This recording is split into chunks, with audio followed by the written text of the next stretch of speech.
3, 2, 1.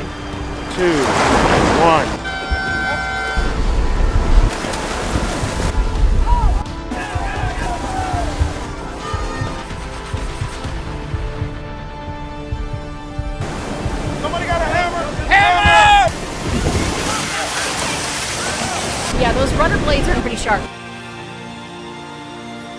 Capsized, and I understand their mast has been separated, so they've dismasted.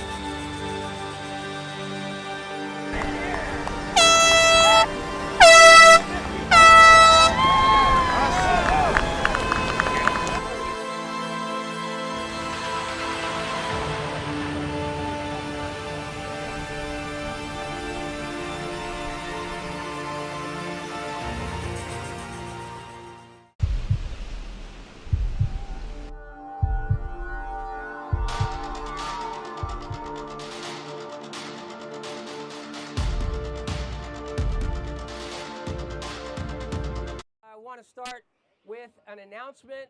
Mr. Larry Ferber would like to address the fleet. Good morning. I want to thank Randy very much for donating his $100 to our team from yesterday. Thank you. As you know, this is a story of fatherhood. We've been doing this a lot of years, but Zach and I came as a father-son team in 2019, and we did the first reunion race, and it was a magical time. Wow. Along with Chris and Team Australia with Rod and everyone associated. And we met this amazing guy, Brett, not Goodall, not Verbal, White, the third amazing Australian sailor. And Brett kept all three teams going the entire race, and really, he enabled Zach and I to complete our father-son journey.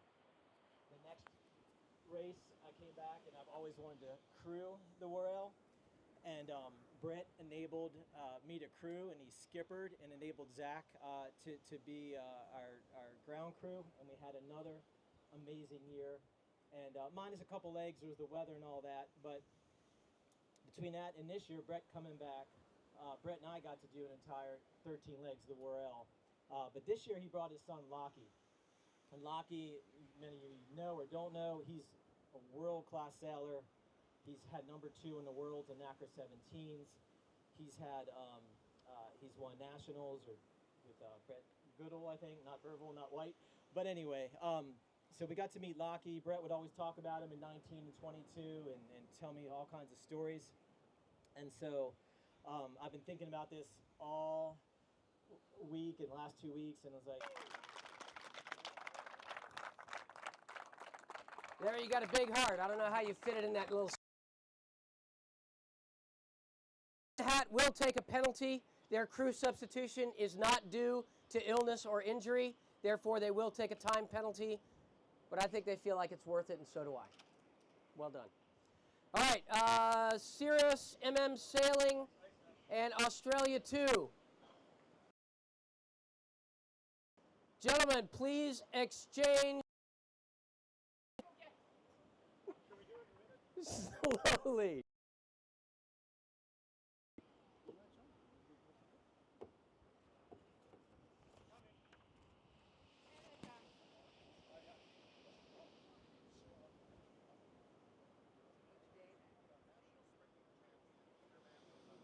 Mush!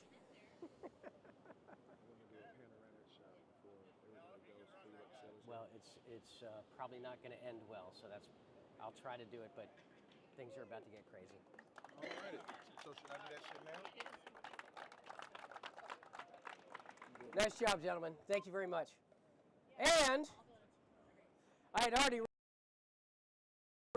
had to scratch it out. Randy Smythe and Dalton Tebow, come get paid. $100. Thank you. Nice job. way to go. Nice job, guys. It's accruing interest, so be careful. Folks, I got 2 quick things to say. Edit. I got 1 quick thing to say. In accordance with Sailing Instruction 16.8, we are setting the waters of Pamlico Sound as an exclusion zone. In accordance with Sailing Instruction 20.2, I am setting a new mark of the course. You will leave Cape Hatteras to port. Any questions? Any other questions from sailors before we go? You got a southwest building. It's going to be southwest by the end of the day. Tell them what tack they're going to go on. And Neil is going to tell you about the start. Thank you. Now, the start, as you can see, I consulted with my other official here at starboard tack for everyone, okay? And good luck to y'all. We'll see you in Kill Level Hill. Does anybody need their starting position? Right on. Sailors, you're released. Managers, go ahead and pull it in.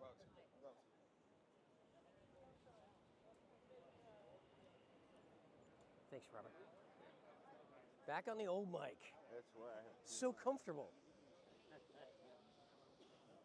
to sit on it for a while. Ooh. We don't know what would hatch.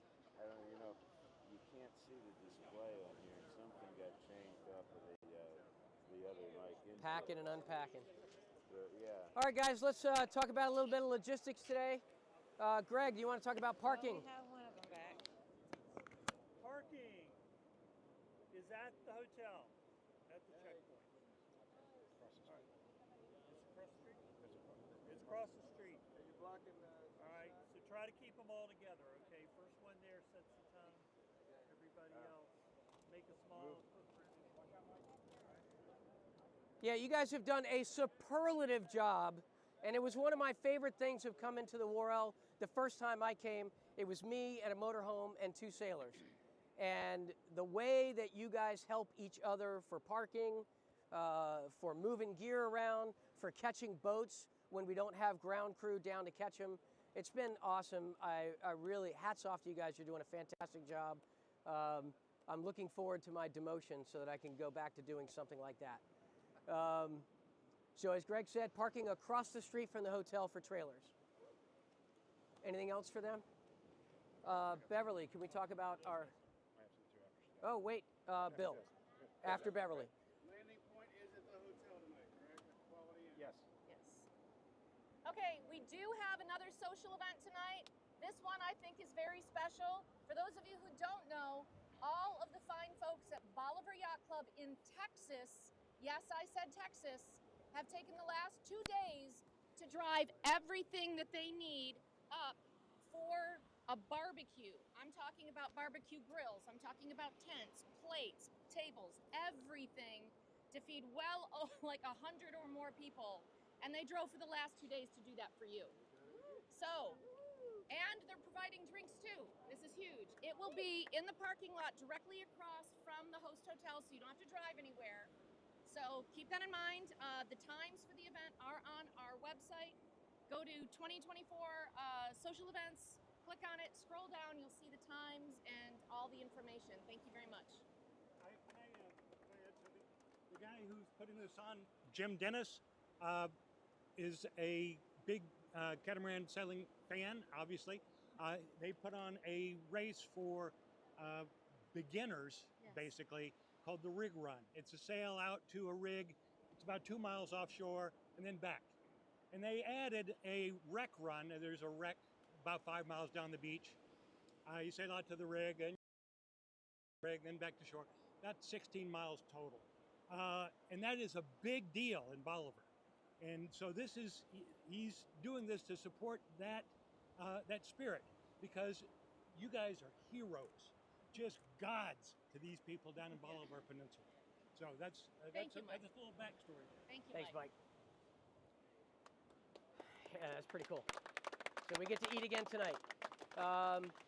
Last thing, as far as today's sailing, the cobia are biting.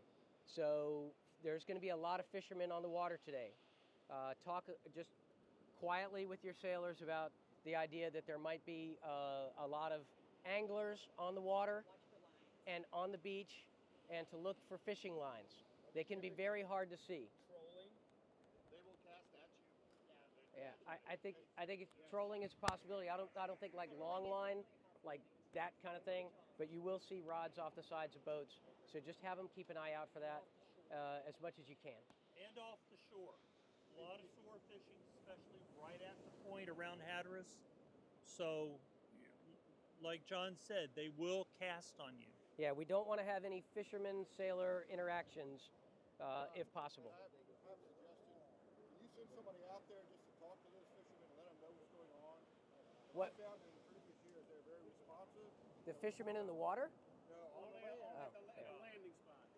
Yeah. Not the landing spot, but when they cross the shoals right there, they could be 100 yards. Yeah, we need to get to the next checkpoint. I don't think that we've got any race committee that we can spare to send them out to the point and have them have a conversation with folks. Something on the Outer Banks Facebook post because people might let people know. I mean, Okay. maybe Whatever we can do. Yeah, I agree, Mike. There's two kinds of fishermen. They're the ones that are considerate and will take that under advisement, and others that will take that as a challenge. So I appreciate your point, but I just don't think we can get somebody out there in time. We got it. Cool. Take care. Thanks. All right. Bill has some required information. I talked to you guys about starting to think about when you were going to pull off the beach in Virginia Beach, what your plan was, how many rooms you had, your vehicle description. Bill's now going to give you the data call. We're going to need that information now. Yep. Come find me right after Or this meeting. Those of you stay in the host hotel, there'll be one parking spot per room. I need the number of rooms you have booked and how many vehicles you have, et cetera, and what name the hotel was under, booked under. As far as getting stuff off the beach, we recommend doing it on Friday if possible. Those of you staying at the host hotel, we're going to do it like we did last year. We'll roll it up, roll it through the parking lot before you do that, so we can flag traffic for you. Those who aren't staying at the hotel, I have passes to get on the window. Come find me or one of the other race officials there of spaces in the parking lot next door of the city parking lot. There will be no guest or public parking in the hotel parking lot itself. They will have to use the parking lot next door, and it's just right next to the lot. It's a 3-story garage. And like I said, please see me after this. I just need to know how many rooms you have and what name they're under, so I can get that taken care of. So it makes it easier when you come in.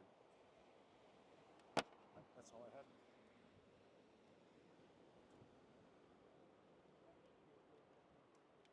Is that it? Anybody got any questions? Is there anything you need from us? All right, let's go north. We're almost there, folks.